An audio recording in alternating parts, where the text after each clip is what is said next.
Hello student, good morning. आज हम start करने वाले हैं SY BCom सेम 4। पहले हम बोल देते हैं कि हमारा जो भी सिलेबस होगा, जो भी टॉपिक होगा, वो MS यूनिवर्सिटी बड़ौदा के अकॉर्डिंग टू होगा। अगर आपको ये चैप्टर दूसरे कोई फील्ड में भी काम आते हैं तो आप ये वीडियो देख सकते हैं। ओके, तो ये स्पेसिफाइड वीडियो है MS यूनिवर्सिटी के SY BCom सेम 4 की बात कर रहे हैं। पहले हम इंट्रोडक्शन की बात करें तो यहाँ पहले हम अकाउंटेंसी सब्जेक्ट की बात करेंगे। सब्जेक्ट की बात करेंगे। ओके, हमारे SY BCom में टोटल 7 सब्जेक्ट है और 7 सब्जेक्ट में से सेम 3 में 7 सब्जेक्ट है, सेम 4 में 7 सब्जेक्ट है। उसमें से हम जो 4 सब्जेक्ट है प्रैक्टिकली मीन्स अकाउंटेंसी है, उनकी ही बात करेंगे। रिमेनिंग जो 3 सब्जेक्ट है ME POM HRM की बात हम नहीं करेंगे। तो सेम 3 में हमने देखा था कि पहले डायरेक्ट टैक्स आता था जिसको हम शॉर्ट में DT पण बोलते थे। एक कॉस्ट अकाउंटिंग सब्जेक्ट होता था जिसको हम कॉस्ट सब्जेक्ट भी बोलते हैं। दूसरा सब्जेक्ट होता था हायर फाइनेंशियल अकाउंटिंग जिसमें हम शॉर्ट में HFA बोलते थे। और लास्ट हमारा सब्जेक्ट था, जो लास्ट पेपर था, accounting for finance and services जिसको हम शॉर्ट में AFS बोलते थे। ओके, अब हम बात कर रहे हैं सेम 4 की। तो सेम 4 में क्या आता है, तो पहले हमने सेम 3 में डायरेक्ट टैक्स सब्जेक्ट देखा था। अब हम देखेंगे इनडायरेक्ट टैक्स मीन्स IDT, जिसका हम इनको शॉर्ट में बोलेंगे IDT सब्जेक्ट और GST सब्जेक्ट भी बोलेंगे। GST means goods and service tax. Okay, दूसरा सब्जेक्ट आएगा management accounting. Management accounting means जो हम सेम 3 में कॉस्ट अकाउंटिंग सब्जेक्ट पढ़ रहे थे वही सब्जेक्ट हमारा बन के आ जाएगा मैनेजमेंट अकाउंटिंग। इसको हम कॉस्ट एंड मैनेजमेंट अकाउंट भी बोल सकते हैं, कॉस्ट एंड मैनेजमेंट अकाउंट। और जब हमारा सेम 3 में हायर फाइनेंशियल अकाउंटिंग सब्जेक्ट आता था उसकी जगह पर सेम 4 में कॉरपोरेट अकाउंटिंग सब्जेक्ट आएगा मीन्स कॉरपोरेट अकाउंट, जिसको हम शॉर्ट में कंपनी अकाउंट और कॉरपोरेट अकाउंट भी बोल सकते हैं। अब AFS की जगह पर कौन आएगा, accounting for finance and service की जगह पर सेम 4 में आएगा income tax return and preparation. तो income tax return and preparation का शॉर्ट फॉर्म है ITRP। और मैं स्टूडेंट आपको एक बात बोलना चाहता हूँ कि ये जो पहले 2 सब्जेक्ट है ना वो कंपलसरी सब्जेक्ट है, यानी कि सबको ये पहले 2 सब्जेक्ट तो पढ़ने के ही है। लेकिन जो ये दूसरे लास्ट 2 सब्जेक्ट है higher financial accounting, accounting for finance and services, corporate account और income tax return and preparation, ये ओपन इलेक्टिव और ऑप्शनल सब्जेक्ट है। ये दोनों सब्जेक्ट क्या है, ऑप्शनल सब्जेक्ट है। ओके, तो आज हम स्टार्ट करने वाले हैं सीधे हमारे दूसरे वाले सब्जेक्ट को, जो आज मैं पढ़ाने वाला हूँ, मैनेजमेंट अकाउंट। अब मैनेजमेंट अकाउंट में सबसे पहले हम कोई भी चैप्टर, कोई भी सब्जेक्ट स्टार्ट करते हैं उसके पहले हम उसका सिलेबस देखते हैं। तो पहले हम देखते हैं मैनेजमेंट अकाउंट का सिलेबस। मैनेजमेंट अकाउंट का syllabus as per MS university unit 1 में 2 चैप्टर है। Chapter 1 introduction means management account का पूरा इंट्रोडक्शन है। चैप्टर 2 है मार्जिनल कॉस्टिंग। और यूनिट 2 की बात करें तो चैप्टर 1 है सर्विस कॉस्टिंग, चैप्टर 2 है एक्टिविटी बेस्ड कॉस्टिंग। यूनिट 3 की बात करें तो चैप्टर 1 में बजटरी कंट्रोल है, चैप्टर 2 यूनिफॉर्म कॉस्टिंग और यूनिट 4 में एक ही चैप्टर है स्टैंडर्ड कॉस्टिंग, लेकिन बड़ा है। अब मैं आपको बोल देता हूँ कि मिड सेम जो पहली एग्ज़ाम होती है मिड सेम, वो उसमें यूनिट 1 और यूनिट 2 आपको पढ़ने होंगे। ओके, अब हम स्टार्ट करने वाले हैं आज सबसे पहले दूसरा चैप्टर यूनिट 1 में चैप्टर 2 मार्जिनल कॉस्टिंग। ओके, हम अपना पूरे का पूरा सिलेबस कवर करेंगे। Now we start unit 1 chapter 2 marginal costing. हमारा सब्जेक्ट का नाम क्या है, मैनेजमेंट अकाउंट। एक बात बोलना चाहता हूँ, ये जो सब्जेक्ट है उसका अगर आप फ्यूचर में CA में यानी कि cost and management account, CA means charter accountant और अमुक MBA कोर्स है उसमें ये सब्जेक्ट ऑलमोस्ट 80 to 90% कवरेज है। और CA में तो 100% सिलेबस कवर है। तो इतना तो आपको आना ही चाहिए, उसके अलावा थोड़ा एक्स्ट्रा ऑर्डिनरी आना चाहिए। तो ये जो आप यहाँ पढ़ेंगे तो ये सीए में और सीए के लिए भी आपको बेनिफिट होगा, फ्यूचर के लिए भी बेनिफिट होगा। तो अब बात कर रहे हैं मार्जिनल कॉस्टिंग। तो मार्जिनल कॉस्टिंग क्या है? तो मार्जिनल कॉस्टिंग का दूसरा नाम हम बोल सकते हैं सिंपल वर्ड में वेरिएबल कॉस्ट।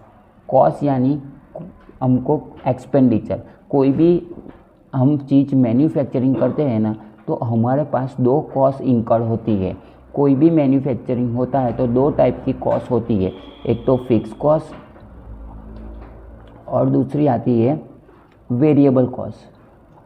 अब फिक्स कॉस्ट यानी क्या है कि ऑलवेज फिक्स रहती है। फिक्स मीन्स क्या है कि सपोज हमारी, ऐसा बोलो कि हमारा मैन्युफैक्चरिंग यूनिट है, ये पेन हम मैन्युफैक्चरिंग करते हैं, तो हमारी जो फैक्ट्री है, तो फैक्ट्री सपोज रेंट पे है, तो फैक्ट्री का रेंट ऑलवेज हमारा फिक्स होगा। हमारे यहाँ वर्कर काम करते हैं तो वर्कर को हम सैलरी देते हैं, तो सैलरी पर एवरी मंथ हमारा फिक्स एक्सपेंडिचर होगा, यानी कि फिक्स कॉस्ट होगा। यानी कि हमारा बिजनेस चले या ना चले वो खर्चा हमारा फिक्स ही रहता है, उनको हम बोलते हैं फिक्स कॉस्ट। इसमें आपको ज़्यादा डिटेल में जाने की ज़रूरत नहीं है क्योंकि आपको सब कुछ पता ही होगा। अब बात करें वेरिएबल कॉस्ट। तो वेरिएबल कॉस्ट किस पे डिपेंड है? तो वेरिएबल कॉस्ट प्रोडक्शन पे डिपेंड है, प्रोडक्शन पे, यानी कि इसको प्रोडक्शन कॉस्ट भी बोल सकते हैं। और फिक्स कॉस्ट को हम time to time every month या एवरी ईयर हमको पे करना होता है, इसलिए ये हमको पीरियड कॉस्ट भी बोलते हैं। हम आपको एमसीक्यू भी कवरेज कराएंगे और पूरे एग्जाम्पल भी कवरेज कराएंगे और उनकी थियरी पण पूरी कराएंगे। बराबर, मैं पहले आपको थोड़ा बैकग्राउंड दूंगा, उसके बाद हमको एग्जाम्पल कराऊंगा, उसके बाद एमसीक्यू और साथ में थियरी भी मैं आपको पढ़ाता चलूँगा। ओके, तो हमारे एमसीक्यू में आ सकता है कि फिक्स कॉस्ट का दूसरा नाम पीरियड कॉस्ट है और वेरिएबल कॉस्ट का नाम मार्जिनल कॉस्ट है और उनका दूसरा नाम है प्रोडक्शन कॉस्ट, यानी कि प्रोडक्ट कॉस्ट भी बोल सकते हैं। ओके, यहाँ तक कोई डाउट है? नहीं। अब हम क्या बोलते हैं, हमारा टॉपिक है मार्जिनल कॉस्ट। तो मार्जिनल कॉस्ट क्या है? तो मैं एक एग्जांपल देता हूँ आपको। सपोज़ हमारे पास ये चार पेन है, हम ये चार पेन है, 4 पेन है, हम मैन्युफैक्चरिंग करते हैं। ये 4 पेन है, यानी कि मैं यहाँ लिख सकता हूँ कि हमारे पास 4 पेन है और उनकी टोटल कॉस्ट फॉर एग्जांपल ₹40 आती है। कितनी आती है? 40 रुपीज़ आती है। ये 4 पेन बनाने की टोटल कॉस्ट 40 आती है। अगर मुझे एक पेन एक्स्ट्रा बनाने की है, एक पेन एक्स्ट्रा बनाने की है, तो एक एक्स्ट्रा बना दूँ, यानी कि ये 5 हो गई। तो अब इनकी टोटल कॉस्ट कितनी हुई? यानी कि 4 पेन बनाने का टोटल कॉस्ट हमारा कितना हुआ? 40 रुपीज़। और हम एक एक्स्ट्रा पेन बनाते हैं, 1 पेन एक्स्ट्रा बनाते हैं, तो हमारी कॉस्ट कितनी होगी? तो आपको इजीली पता चल गया कितना? 10 रुपीज़। कैसे 10 रुपीज़ होगा? तो जो 4 है तो हम क्या लिखेंगे? 4 है 40, तो हम टोटल कितने बनाते हैं? 5 पेन बनाते हैं, तो क्वेश्चन मार्क करो, तो यहाँ घड़ी ऑब्वियसली 50 रुपीज़ आ जाएगा। ओके, और यानी कि 5 पेन का प्राइस है 50 रुपीज़, यानी कि 1 पेन का प्राइस कितना हो गया? 10 रुपीज़ हो गया। तो ये 10 रुपीज़ एक्स्ट्रा हुआ। 4 पेन का कितना हुआ? 40 रुपीज़। और 5 पेन का कितना हुआ? 4 पेन का एक्सपेंडिचर कितना होता है? 40 रुपीज़। 5 पेन का एक्सपेंडिचर कितना हुआ? 50 रुपीज़ हुआ। यानी कि 1 पेन एक्स्ट्रा जो हमने बनानी थी उसका 10 रुपया एक्स्ट्रा हुआ। तो ये जो 10 रुपया यानी कि 10 rupees extra means additional cost हुई, और ये एडिशनल कॉस्ट को हम बोलेंगे मार्जिनल कॉस्ट। अगर आपको इसमें थोड़ा भी नहीं पता चलता तो मैं आपको डाउट क्लियर कर देता हूँ, तो वेट कीजिए, मैं आपको पैम्पलेट दिखाता हूँ। ये हमारा पैम्पलेट है, unit 1 chapter 2 marginal costing and break even analysis. हमारा सब्जेक्ट का नाम है मैनेजमेंट अकाउंटिंग। मैंने क्या बोला कि पहले मीनिंग क्या है मार्जिनल कॉस्ट का, कि marginal cost is the additional cost. ये एडिशनल कॉस्ट मीन्स क्या है? जो मैंने अभी देखी 10 रुपीज़। कैसे हुआ? तो देखो, प्रोड्यूसिंग एडिशनल यूनिट, क्या लिखा है? Additional unit of product. तो एडिशनल यूनिट यानी कि हम 4 तो बनाते थे और एडिशनल 1 होगा, तो 1 तो ₹10 एक्स्ट्रा हो गए। तो यानी कि सॉरी फ़ोन पड़ गया था, यानी कि एडिशनल कॉस्ट जो हुई, एडिशनल कॉस्ट मीन्स रुपीज़ कितना हुआ, 10 हुआ। और प्रोड्यूसिंग अ एडिशनल यूनिट कितना, तो एडिशनल यूनिट हमारी क्या थी, 1 पेन थी ऑफ प्रोडक्ट, यानी कि हम ऑन एन एवरेज 4 पेन बनाते थे तो हमारा कीमत आता था 40 रुपीज़, हमारी प्राइस आती थी, टोटल कॉस्ट आती थी 40 रुपीज़। अब हमने एडिशनल कॉस्ट 10 रुपीज़ हुई, producing additional unit 1 pen additional बनाई, 4 में से 1 एक्स्ट्रा बनाई, तो हमारा एक्सपेंडिचर रुपीज़ कितना आया, 10 आया। तो इनको हम बोलते हैं मार्जिनल कॉस्ट। और अभी भी आपको पता नहीं चलता तो एक एग्जांपल देता हूँ, ये MS यूनिवर्सिटी का एग्जांपल है पैम्पलेट में। Assuming that a company manufacturing 100 units, कितने बनाते हैं, 100 units of the products per month. 100 units means unit के हम पेन समझ लीजिए, यूनिट मीन्स एक पेन 100 पेन बनाते थे, कितने पर मंथ। अब देखो total fix cost per month है 5000, यानी कि फिक्स कॉस्ट 5000 मिल गई। Marginal cost means variable cost per unit यानी कि एक पेन या एक यूनिट बनाने की कॉस्ट कितनी हुई, 250। समझ में आता है, हमने यहाँ 10 रुपया, यहाँ ऐसा बोलते हैं कि 1 यूनिट समझ में ना आए तो 1 पेन समझ लो, 1 यूनिट बनाने की कॉस्ट कितनी आती है, 250। कहाँ लिखा है, यहाँ लिखा है। तो the total cost per month will be, अब देखो पहले marginal means variable cost 100 unit into 250, यानी कि 100 मल्टीप्लाई 250 करो, 250 तो कितना है, 25,000 हमारी वेरिएबल कॉस्ट आई। अब देखो फिक्स कॉस्ट हमारी कितनी है, 5000, यानी कि 25,000 प्लस 5000, तो टोटल कीजिए तो टोटल हमारा मिल जाएगा कितना, 30,000। तो ओके। अब देखो इफ़ आउटपुट मीन्स यूनिट की बात कर रहे हैं, इंक्रीज बाय 1 यूनिट मीन्स क्या है, हम 100 यूनिट बनाते थे, अब 1 यूनिट इंक्रीज कर दिया, यानी कि 101 हो गया।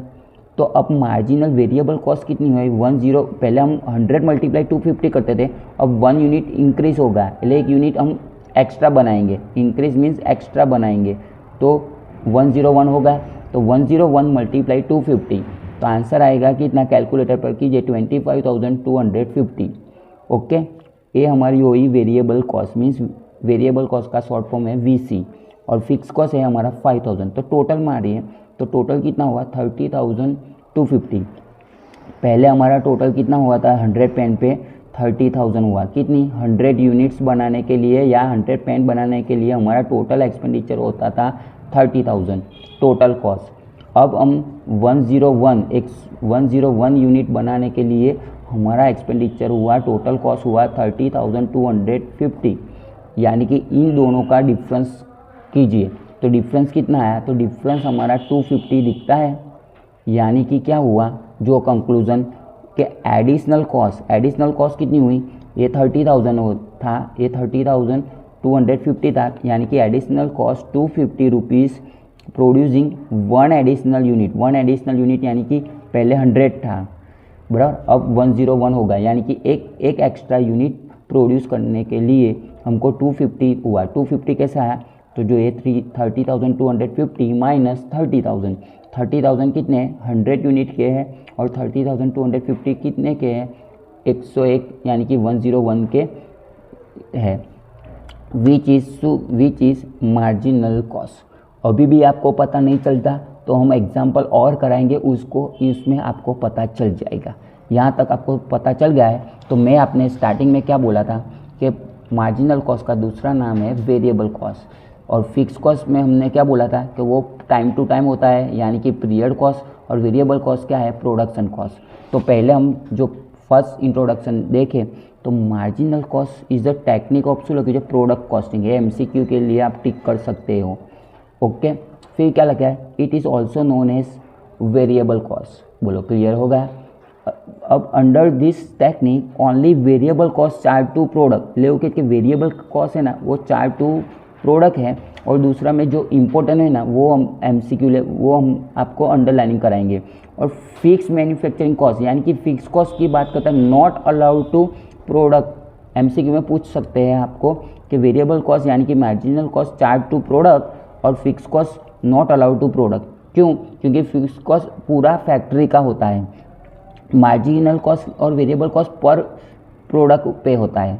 ओके, यानी कि फिक्स कॉस्ट को हम क्या बोलेंगे, पीरियड कॉस्ट, और मार्जिनल को क्या बोलेंगे, प्रोडक्ट कॉस्ट। शॉर्ट में लिखना है तो लिख दो, वेरिएबल कॉस्ट का दूसरा नाम है प्रोडक्ट कॉस्ट और फिक्स कॉस्ट का दूसरा नाम है पीरियड कॉस्ट। ओके, वह और याद रखो दूसरा कि जो फिक्स कॉस्ट है ना वो directly charge to costing P&L account. क्या, फिक्स कॉस्ट। अगर आपको वेरिएबल कॉस्ट में अभी भी डाउट है तो एक शॉर्ट एग्जांपल बोलूँ कि हम टी शर्ट का बिजनेस करते हैं, टी शर्ट मैन्युफैक्चरिंग करते हैं, वह टी शर्ट, तो एक टी शर्ट बनाने का खर्चा फॉर एग्जांपल 100 रुपीज़ है, तो एक टी शर्ट बनाने का खर्चा 100 रुपीज़ है, तो 2 टी शर्ट का कितना होगा, 200 रुपये। 3 बनाना हो तो 300 रुपये। यानी कि जितनी टी शर्ट बनाएंगे उतना हमारा एक्सपेंडिचर बढ़ेगा। पर मैं बोलता हूँ कि हमारा ऑफिस का एक्सपेंडिचर 10,000 है, रेंट ऑफिस का, शॉप का, फैक्ट्री का रेंट 10,000 है, तो मुझे बोलो एक टी शर्ट बनाओ तो भी 10,000 होगा, 2 टी शर्ट बनाओगे तो भी 10,000 होगा, 3 टी शर्ट बनाओगे तो भी आपका कितना होगा, 10,000। यानी कि वेरिएबल कॉस्ट प्रोडक्ट पे डिपेंड है, फिक्स कॉस्ट को कोई लेना देना नहीं है। बोलो आपको क्लियर आया। अजी एक आपको पॉइंट सिखाऊँ, ये आपका बेस जो क्लियर हो गया तो ये चैप्टर आपके लिए बहुत इजी हो जाएगा। ओके, अब हम आपको दूसरा एक स्टेप सिखाने वाले हैं जिसका नाम है मार्जिनल कॉस्ट स्टेटमेंट। ये मार्जिनल कॉस्ट स्टेटमेंट है ना, ये आपको एग्ज़ाम में और ये पूरे चैप्टर में बहुत काम में आएगा। ये हमारा सबसे बड़ा बेस है। तो पहले हम लिखते हैं सेल्स में माइनस करेंगे हम वेरिएबल कॉस्ट। ये फॉर्मेट पहले याद रख दो, फिर बाद में समझाता हूँ। वेरिएबल कॉस्ट और जो आएगा उनको बोलेंगे हम कंट्रीब्यूशन। कंट्रीब्यूशन मीन्स योगदान। माइनस करेंगे हम फिक्स कॉस्ट और जो आएगा प्लस में आएगा तो प्रॉफिट, माइनस में आएगा तो लॉस। अब हम जनरली हमारा प्रॉफिट ढूंढने के लिए पहले हम बोलते हैं कि ये याद कैसे रखना है। तो मैं बोलता हूँ कि हम कोई भी हमको प्रॉफिट चाहिए, बराबर। मैं ये बोलता हूँ ये पेन 10 रुपये की है, 10 रुपये की है, 10 रुपये में मैंने सेल की, बराबर। बनी कितने में, 8 रुपये में। मैन्युफैक्चरिंग कितना हुआ, मैन्युफैक्चरिंग 8 रुपये में। यानी कि हमको मुनाफा कितना हुआ, 2 रुपया हुआ। प्रॉफिट कितना हुआ, 2 रुपया हुआ। यानी कि सेल्स माइनस क्या किया हमने, एक्सपेंडिचर माइनस किया। ये सेल्स मीन्स हमारी क्या है, इनकम है। और 8 रुपीज़ क्या है, हमारा कॉस्ट है। और ये कॉस्ट 2 तरह की हो सकती है, एक तो वेरिएबल कॉस्ट भी हो सकती है और फिक्स कॉस्ट भी हो सकती है। इसलिए हमने पहले सेल्स में से माइनस किया वेरिएबल कॉस्ट, फिर बाद में माइनस करेंगे फिक्स कॉस्ट। तो ये फॉर्मेट आप देख सकते हो, सेल्स माइनस वेरिएबल कॉस्ट, तो जो मिलेगा वो उनको बोलेंगे कंट्रीब्यूशन।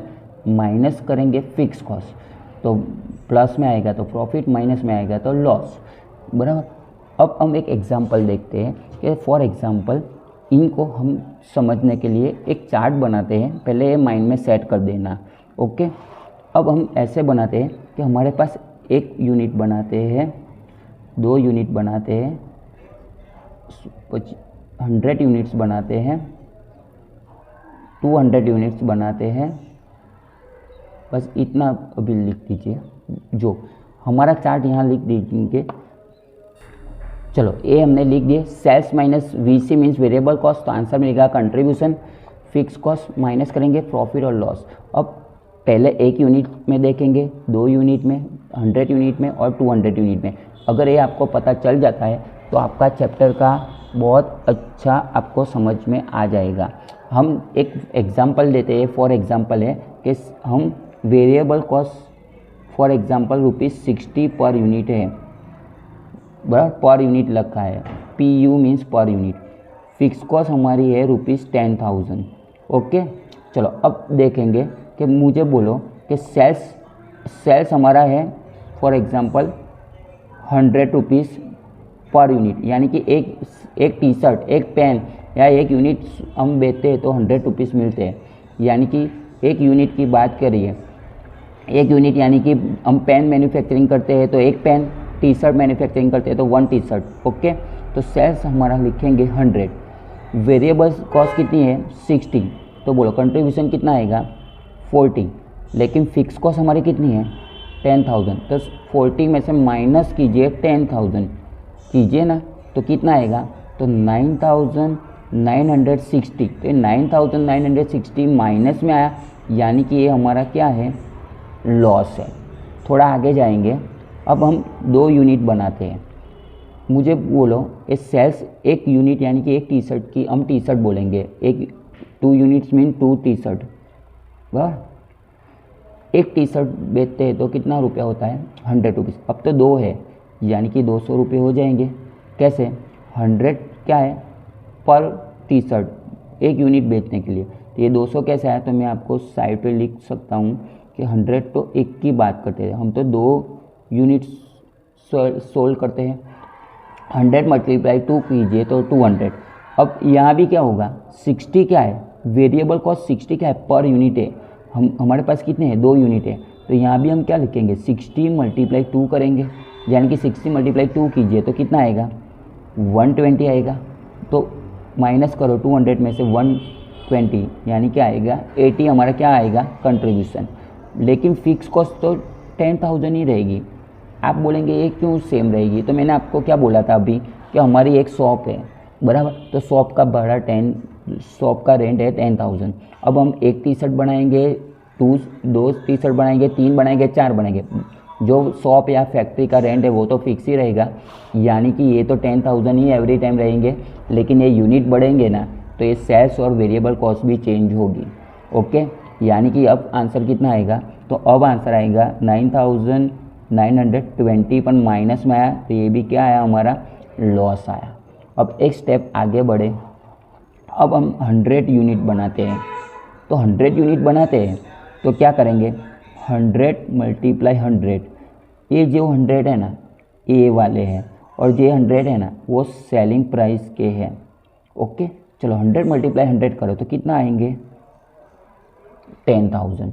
चलो अब हमारा 100 तो फिक्स है बराबर, तो ये जो 2 था ना वो ये था, तो ये 100 है ना, ये हमारा यूनिट्स है। अब वेरिएबल कॉस्ट कितना है, वेरिएबल कॉस्ट पर यूनिट हमारा 60 है, तो मैं 100 मल्टीप्लाई 60 कर सकता हूँ। मैं 100 टी शर्ट बेचता हूँ 100 रुपये में, तो 100 मल्टीप्लाई 100 यानी कि 10,000 होगा। ऐसे मैंने वेरिएबल कॉस्ट एक टी शर्ट पे 60 रुपीज़ है, हम 100 टी शर्ट मैन्युफैक्चरिंग करते हैं, तो 100 पे हमारी कॉस्ट 100 मल्टीप्लाई 60 करो तो मीन्स 6,000 आएंगे। तो 10,000 में से 6,000 माइनस कीजिए तो आंसर मिलेगा 4,000। बोलो यहाँ तक कोई डाउट है। अब हमारी फिक्स कॉस्ट तो मैंने बोला था ना 10,000 फिक्स ही रहेंगी, तो 4,000 में से 10,000 माइनस कीजिए तो हमको क्या मिलेगा, ऑब्वियसली 6,000 मिलेंगे, क्योंकि वो भी माइनस में मिलेंगे, यानी ये क्या हुआ, हमारा लॉस हुआ। अब आगे देखेंगे 200 यूनिट मैन्युफैक्चरिंग करते हैं, यानी कि 200 टी शर्ट बनाते हैं। तो अब हम क्या करेंगे, 200 तो हमारी है, सेलिंग प्राइस कितनी होगी, तो 200 मल्टीप्लाई एक टी शर्ट का 100 है, तो 200 मल्टीप्लाई 100 कीजिए तो 20,000 आएंगे। 200 टी शर्ट है और 100 हमको पता है एक टी शर्ट है, यानी कि एक यूनिट की प्राइस है, तो 200 मल्टीप्लाई 100 तो 20,000। फिर से हमें 200 यूनिट की वेरिएबल कॉस्ट काढ़ी है, वेरिएबल कॉस्ट पर यूनिट हमारी 60 है, तो 200 मल्टीप्लाई 60 कीजिए तो कितना आएंगे 12,000 आएंगे। तो 12,000 आएंगे तो 20,000 माइनस कीजिए 12,000 तो कितना आया 8,000। कोई डाउट्स है। अब हमारी फिक्स कॉस्ट तो 10,000 ही है, तो हमको अब क्या हुआ 2,000 का क्या हुआ लॉस हुआ। यहाँ तक पता चला। अब एक स्टेप आगे करें, अब हम बनाते हैं 250 यूनिट्स बनाते हैं। आपको पता है सेलिंग प्राइस क्या है हमारी ₹100 पर यूनिट है, वेरिएबल कॉस्ट हमारी ₹60 पर यूनिट है, और फिक्स कॉस्ट हमारी 10,000 है, जो हमने सम में देखा था वही है बराबर, कोई चेंज नहीं किया। मेरा पेज दूसरे पेज पे आ गए। अब मुझे बोलो 250 टी शर्ट बेचते हैं और एक टी शर्ट की प्राइस है 100 रुपीज़, यानी कि 250 मल्टीप्लाई 100 कीजिए तो कितना आएगा 25,000 आएगा। अब फिर से 250 एक टी शर्ट बनाने के लिए वेरिएबल कॉस्ट होती है 60, यानी कि 250 मल्टीप्लाई 60 कीजिए तो कितना आएगा, तो 15,000 आएगा, 15,000 आएगा। 20 में से 15,000 माइनस कीजिए तो कंट्रीब्यूशन हमको मिल जाएगा 10,000, और फिक्स कॉस्ट तो हमारी कितनी है 10,000, तो 10,000 माइनस 10,000 यानी कि डैश, यानी कि क्या हुआ, नो प्रॉफिट और नो लॉस। तो जब आंसर में हमको नो प्रॉफिट नो लॉस मिले तो इसको हम बोलेंगे ब्रेक इवन पॉइंट। क्या बोलेंगे, break even point. Break even point यानी कि ऐसा पॉइंट जहाँ प्रॉफिट भी नहीं है और लॉस भी नहीं है। तो हमारा जो चैप्टर है marginal costing and break even analysis, तो इनकी बात मैंने की। बोलो यहाँ तक कोई डाउट्स है? 100% क्लियर। अब ध्यान से देखो, ये 250 है। अब हम मैन्युफैक्चरिंग 251 यूनिट्स करते हैं, यानी कि 1 यूनिट एक्स्ट्रा प्रोड्यूस करते हैं। अब क्या होगा, तो अब मैं क्या करूँगा, 251 मल्टीप्लाई 100 करेंगे तो हमारा आंसर मिलेगा, सेलिंग प्राइस हमारी मिलेंगी 25,100। अब वेरिएबल कॉस्ट की बात करें तो 251 यूनिट्स बनाते हैं, उनका मल्टीप्लाई कितना करेंगे, 60। क्यों, क्योंकि यहाँ 250 मल्टीप्लाई 60 था, अब 251 होगा। तो हमारा आंसर कितना होगा, तो हमारा आंसर होगा 15,060 होगा। अब इसमें से ये माइनस कीजिए तो हमारा आंसर आएगा 10,040 रुपीज़। अब हमारी फिक्स कॉस्ट तो 10,000 ही है, यानी कि हमको 40 अब मिले प्लस में मिले, तो प्लस में मिले तो ये क्या हुआ, प्रॉफिट हुआ। यानी कि आपको पता चल गया कि नो प्रॉफिट नो लॉस होता है तो क्या होता है, ब्रेक इवन पॉइंट, और प्लस में आता है तो क्या बोलेंगे हम, प्रॉफिट। बोलो कोई डाउट्स है? बोलो सिंपल है। तो ये बेस आपको क्लियर होना चाहिए। तो सबसे पहले मैंने जो बोला है कि आपको ऑलवेज क्या याद रखना है, मार्जिनल स्टेटमेंट, उसमें हम लिखेंगे सेल्स माइनस करेंगे वेरिएबल कॉस्ट, तो आंसर मिलेगा कंट्रीब्यूशन, और कंट्रीब्यूशन में से माइनस करेंगे फिक्स कॉस्ट, तो उनके बाद आएगा तो प्लस में आएगा तो प्रॉफिट, माइनस में आएगा तो लॉस, और डैश आएगा तो ब्रेक इवन पॉइंट, यानी कि no profit no loss. Okay, अगर आपको ये हमारा लेक्चर अच्छा लगता है तो please subscribe my channel and share in your friends. इनका अगला पार्ट जिसमें हम आगे देखेंगे बहुत सारी फार्मूला, वो हम नेक्स्ट पार्ट में देखेंगे। अगर आपको ये में कुछ भी डाउट हो तो मेरे व्हाट्सएप नंबर पे आप कॉल या मैसेज कर सकते हैं। Okay, bye, thank you.